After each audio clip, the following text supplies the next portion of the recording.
सच्चा संत और प्यासा गधा। यदि आप मेरी चैनल में नए हो तो मेरी चैनल को सब्सक्राइब करें, शेयर करें और लाइक करें।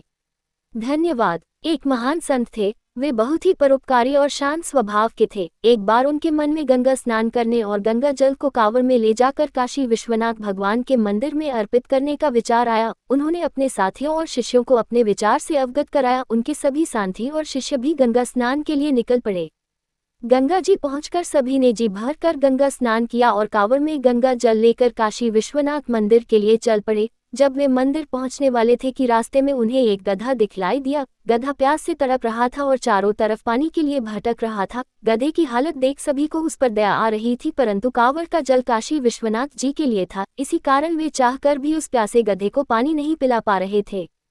परंतु उस महान संत ने बिना कुछ विचार किए अपने कांवड़ के जल से उस प्यासे गधे की प्यास बुझाए और उसे नवजीवन प्रदान किया। गधा भी पानी पीकर पुनः उठ खड़ा हुआ और घास चरने लगा।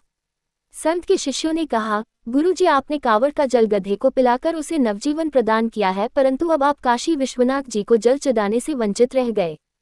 संत ने कहा, सभी प्राणियों में ईश्वर का अंश होता है और इस गधे को कांवड़ का पानी पिलाकर उसे नव जीवन देने के कारण काशी विश्वनाथ भगवान को भी खुशी हुई होगी, इसलिए मुझे काशी विश्वनाथ भगवान को जल चढ़ाने के समान ही पुण्य प्राप्त हुआ।